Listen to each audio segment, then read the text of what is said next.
Bondia. Bonjour. Good morning. What was it?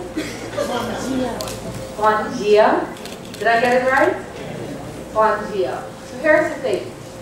But 9 months ago, there would not have been those snickers. I said bondia to Sanchin, snickering, laughing because they knew I was wrong. 9 months ago, we wouldn't have had that reaction because we would not have had so many of our Guyanese students who knew that was wrong. And so that is evidence of our growth in a very short time. We now have students who greeted me this morning in Portuguese and was smiling when I was saying, oh, say that again, tell me it again. And they were very patient with me, and I hope they'll be very patient with the other people they teach. And then when I believe Miss Cumberbatch said something, I heard my young friend here giggling and correcting her, like he corrected me just now. And that for me is really, it epitomizes education and how people benefit and grow from a good education system. This morning, I usually hear good speeches from education officers, but I think I'd have to say, hands down, I heard the 3 best speeches this morning from the 3 persons who spoke. They all complimented each other so very well in the delivery. I also was very pleased to see 4 students coming up here and with confidence speaking and translating in Portuguese, speaking in Portuguese and translating from Portuguese to English. And many of you in this room, including members of the media, were present when we launched the Portuguese program sometime in October last year, and saw how there's a lot more nervousness on the stage, a lot more halting remarks in Portuguese, a lot more, even in the cultural expression, it wasn't as flowing. And just 9 months of instruction, 9 months of commitment has seen us moving to what I believe is a commendable place. Education, generally, as we heard from the 2 girls from Bishop, Sarah and Aliyah, it can transform the world. Good education, educating a nation's people will transform that country. Conversely also, not educating those people will also transform the country, will also cause change. But what kind of change? And so we're very conscious in the Ministry of Education that we have a huge responsibility to make sure we meet the needs of Guyana today, as well as prepare our young people to meet the needs of Guyana tomorrow, next 10 years, the next 20 years. And so we have to have a comprehensive, holistic plan about how we will give the best to our young people from pre-nursery all the way to the tertiary level. How do we produce and churn out Guyanese citizens who are capable of being productive in our country and meeting the labor market demands not only of here in Guyana, but across the world? And I know education, I believe, hands down, you can say, if you look at the newspapers, we are the most commented upon ministry.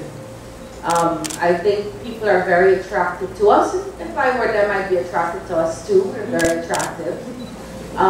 But letters and editorials and articles and commentaries, some good, some bad, some sensible, some not, they're there every single day. And we're not offended by it. We're actually encouraged by it. We're flattered by it. But we are pleased, most of all, that we are seeing such interest in the sector. And we know why we're seeing that interest, because we have the most stakeholders. Parents want what is good and best for their children. And so that is why we understand the commentary and the examinations and analysis, whether lacking or not, to be something that is supportive to us, to be indicative of people's interest in their children doing better. And it's very easy for people to latch on to what's not good. Because, you know, in every sector, in your own home, there are things that are not perfect. And you know that when things are not perfect, you work at it. But there are also good things. And sometimes it can be a little irritating that commentary fails to take into context the whole picture. I saw an editorial yesterday. At best it was naive, and at worst it was vacuous, really lacking in proper analysis, and insisting that we cannot examine Guyana's education system comparatively with the rest of the world, and insisting that we have not seen the returns for our investment. We would be the first to tell you that we are pleased with the place we have moved from to where we are right now. And we can say with our heads held high, and I say we, inclusive of all the officers who have spent their entire lives working for education, in the ministry, outside the ministry, in schools, in departments, we can say with pride and with confidence that the education system in Guyana is the best it has ever been. This fact is evidenced by the equity that we see across the country. It is evidenced by the access, improved access we see. It is evidenced by the improved results that we're seeing.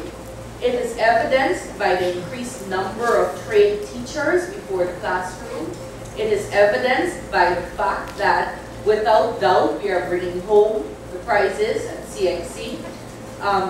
You know, these are facts.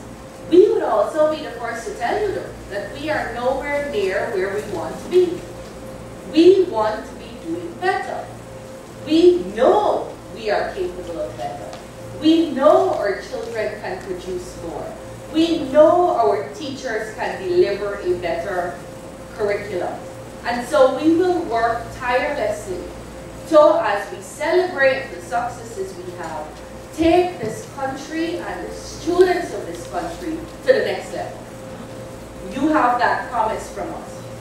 Yesterday, the permanent secretary gave me a brochure that she had come across, or that had come to her attention. And it's an IDB brochure talking about the IDB's work in education. It says very clearly, international evidence shows that quality education is fundamental for economic growth and development. We know that in the government, we know that in the Ministry of Education. And that is why you see repeatedly the Ministry of Education receiving the largest slice, as opposed to any other ministry, of the national budget. Because you could say, we know that education and quality education is fundamental for economic growth, from which everyone will benefit. But if you fail to match that with the necessary financial investment, then it's just really platitudes and words. So you see the recognition by the government that education is important not only for today's Guyana, but for our economy and our children and our grandchildren and what we're going to leave to them. This brochure went on to speak of Latin America and the Caribbean in particular, where the IDB does a lot of work in education, and said that over the years, the regions, Latin America and the Caribbean, have significantly increased access to all education levels, especially for the poorest children and youth. However, student assessments show that performance continues to be low, unequal, and inadequate. To show the percentage of students with low performance in math in 2012 in some countries, and I want to read that.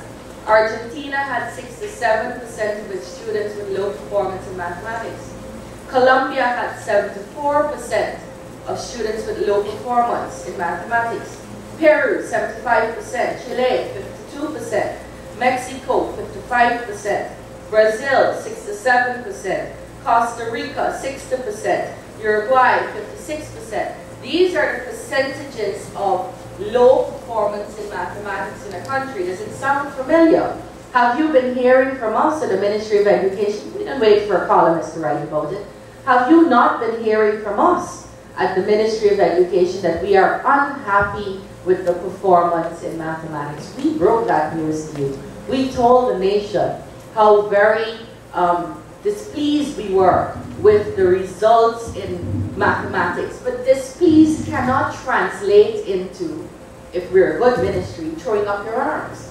Displeased has to translate into action to correct, action to fix, action to change the numbers. And that is what we're committed to at the Ministry of Education. What kinds of actions have we taken in low-performing subjects like mathematics and English? We've made sure more of our teachers are trained and therefore more likely to be better able to deliver a curriculum effectively to the students that they will teach. We've made sure more of our students can get into classrooms. We've made sure that when they're in those classrooms, they have the facilities they need. Textbooks, chalk on the blackboard. That was one time something that we didn't have in the country. Textbooks, geometry sets, calculators, and other facilities to help bring up these grades. We have seen better results than we have ever seen before in the last 5-6 years, but we're still not very happy with where we are. We're very displeased with where we are. We know we have work to do. But the IDB spoke of 5 dimensions of success. 1, high expectations guide education services. So I want you to bear in mind that, as they said, top education systems, top performing education systems, set ambitious learning standards aligned with curricula, teacher trainings, educational materials, and evaluations at different education levels. We have heard some insipid kinds of comments like, why are they bothering to teach Portuguese? Let them get mathematics right. Here we are, without this brochure, setting high expectations of our students by doing, not only improving the subjects we have, by introducing more subjects, so that, like Portuguese, so that our students today will not miss opportunities like Ms. Viola Roa did, when she had an opportunity to go do her master's and couldn't because she was not confident that she would be able to function. So we set high expectations. The second one, students entering the education system are ready to learn. We're in the process, and we will launch shortly and reveal shortly to the nation, to all of you, our new early childhood education development program, which sees us building on the gains we've made over the last 5 years, but sees us also reforming and tweaking some of what we know need to be fixed. You will hear from us shortly that we have written our own textbooks, our own readers, so that each child in nursery 1, nursery 2, years 1 and 2, can access readers and workbooks that are relevant to us in Guyana and that match the international standards for literacy benchmarks and literacy standards and benchmarks that are internationally accepted to be what we must do. So that is us preparing our children from very early. You will see a very large, massive mass media campaign shortly that speaks not only to the nursery students, but to parents and guardians and caregivers who are looking after children even before they enter the formal nursery school system, so that they come in with the basic information, the basic skills, the basic knowledge that they should have. We're going to see that shortly. So we are doing the second thing that is needed for success. That is preparing our children at an early level. All students have access to effective teachers. Teachers play a very important role in children's learning.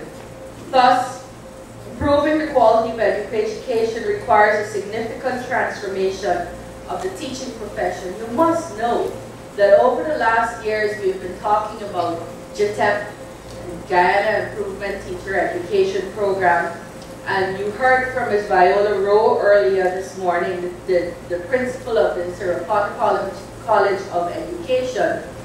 And whereas before we had in the system the 30 to 40% trained teachers, we presently have, before classrooms in this country, more than 72% of our teachers trained.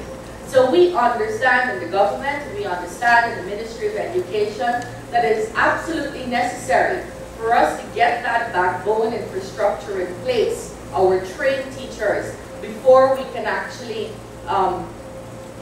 possibly claim to be moving the system forward. We've seen a movement from, like I said, about 30 to 40% trained to 72% trained. But we've also seen an improvement in the quality of the training centers. And the GITEP program is designed specifically, that is the Guyana Improving Teachers Program, is designed specifically to make our teachers better able to perform in the classrooms and better trained. So where we had teachers who were not trained in the classroom, we now have very few of those, and they have the clock is ticking on how long they can stay in the classroom without upgrading themselves as being trained. We used to have just certificated teachers, teachers who were given a trained teacher certificate. And as of 2011, we've changed that. Teachers now are capable of getting a degree, an associate's degree. And most of the teachers who are going to be coming out in the next years will be teachers who have a bachelor's degree, an associate's degree in education. So we understand the need to support teachers. We understand the need to produce teachers who will perform in the classroom. And we are changing how we train those teachers. You heard from Ms. Nunati Singh, Viola Rowe, and other speakers that this program this morning is aimed specifically at enhancing the capacity of our teaching staff, I'd like to call them our teaching force, to deliver the curriculum in Portuguese to more than 21 schools. When we started last year, we had 6 schools that had the capacity to deliver this program, and only children from 6 schools, very centrally based in Georgetown, receiving the benefits of that education delivery. We will now have, as of 2014, September, 21 schools in regions all across this country, with children benefiting all across this country from this opportunity. And so this program that launches the teacher training this morning really just reflects how we understand how very important it is to make sure we enhance the skills and capacity of our teachers. And so on the IDB brochure, we are actually meeting dimension number 3, a dimension of success. Number 4, that all schools have adequate resources and are able to use them for learning. Successful education systems ensure that all schools have adequate infrastructure and useful educational materials to enhance student learning. We have been very clear that we have to improve on the infrastructure we have. And we've come from a place where schools were breaking down and dilapidated to a place now where, yes, there are toilets that are not working. When you have 1,000 schools and about 10,000 toilets in the system, there's going to be something that don't work. Just like your toilet gets blocked up at home. And the fact that so many numbers are using those systems. So in a school of 800, you're talking about a lot of pressure on that toilet, on those toilets. And so they're going to have some toilets that don't work, and we have some toilets that don't work. And there's going to be a window pane that fell out. And there's going to be a stairway where one of the stairs is shaky. Because when you have 1,000 schools and you have such heavy traffic, you will have those maintenance issues. But we cannot say with any seriousness, with any credibility, that the physical infrastructure of schools are dilapidated. And you know why? What is evident, or what evidences the fact that this is not a general condition? when something happens somewhere, like at Gibson Primary, it becomes news. It is news, and you know why it's news? Because this is not what happens every day. If it were something we were accustomed to, schools falling down, people can't get up, you gotta go up with a rope, you gotta sit down in the bottom house, and so that wouldn't have been news because that's something we're accustomed to. When there's a school that has a problem, it's news. And that, for me, is a little bit of a celebration. It says that we are in a place where we're not going to accept broken schools, and that this broken school is an exception. It's an exception, and that's why it becomes news. And so our physical infrastructure is without doubt in a good place. In a good place. And in addition to the physical infrastructure, we are putting resources in like computer labs. Every single secondary school by the end of this year is going to have a functioning computer lab in the school. We're putting science labs in schools that have never seen science labs before, because with today's technology, we don't need to build a separate structure and have beakers and, my age is showing, I forgot, and taps and sinks and entire elaborate labs. We now have microscience kits, where a little kit with much less material and chemicals can perform experiments that are accurate and that would allow for people who don't have labs. So we are, all of Region 9 now have labs because we have these microscience kits, and they were very costly, but by 2015 all of our secondary schools are going to have microscience kits. And so those are some of the resources. I mean, I don't even want to get the basic resources like textbooks and exercise books and so on, but those are some of the resources we have put into the school system to make sure we better prepare our young people and that we get better results. And so we are meeting imperative number 4 for a dimension of success. That is that all schools have adequate resources and are able to use them for learning. Part of using them for learning includes training, and that is something that the National Center for Resource Development does every day. I mean, sometimes we don't sing our stories and we don't tell our stories, and except we have very persistent, pesky reporters like my friend Handel Duncan here. These stories don't go out, but that's what happens every day. We're training people to use the resources that we put into the school so that they can deliver with those resources, and it's not just on a shelf or in a desk drawer. And then we have imperative number 5 as another dimension of success. All graduates have the necessary skills to succeed in the labor market. Top performing education systems make sure that all youth finish school with the cognitive and socio-emotional skills they need to succeed in the labor market and contribute productively to society. The introduction of SCCP, that is Secondary Competency Certificate, the introduction of TechVoc subjects all across this country, TechVoc institutions in regions 2, 3, 4, 5, 6, and 10, and possibly we're looking to expand in region 9.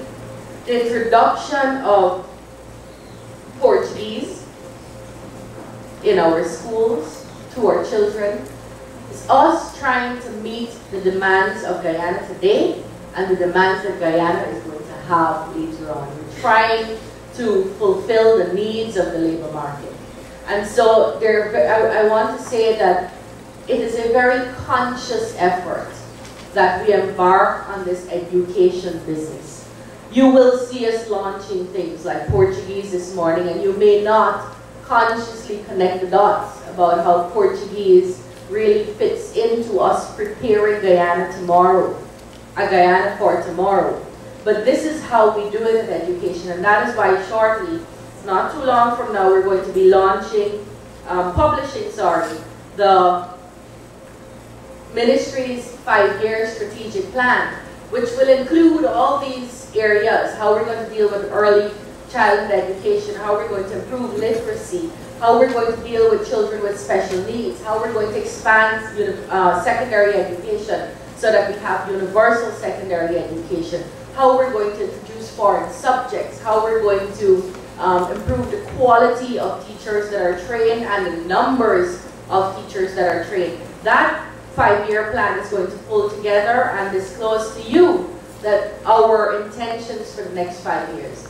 This morning, as we launched the training for Portuguese teachers, for the foreign language teachers who are now going to be equipped to deliver a Portuguese curriculum, I want to bring to your attention that in the run-up to the general election, national and general elections in 2011, the People's Progressive Party as a political party published a manifesto. And a manifesto generally is a brief statement in every area of what you intend to do.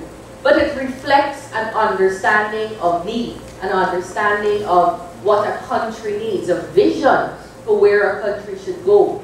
And in that manifesto, the PPP said that they would be strengthening foreign language teaching both in the school system and for the public at large, with special emphasis on Spanish and Portuguese, reflecting our country's continental prospects.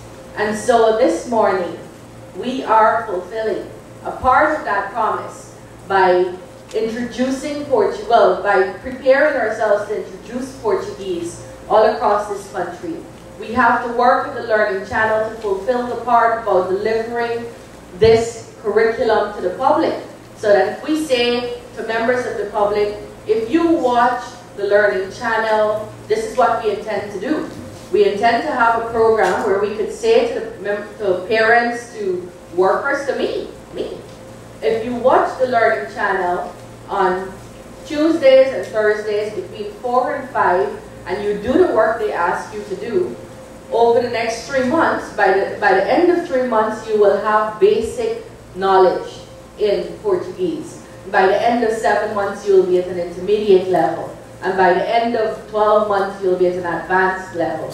And so we will be shortly engaging with the public on how we can make sure members of the public who are out of school, so Viola, who missed the opportunity because it was not taught, so Priya, who would love to learn Portuguese so she doesn't get it wrong on stage, that we can be informed so that your parents can converse, look at this and then converse with you and surprise you maybe when they are conversant with the language. And so shortly you will be seeing us at the Learning Channel doing that kind of work for members of our public. So to the planners of the program, the people who set the course of study, I want to say thank you very much.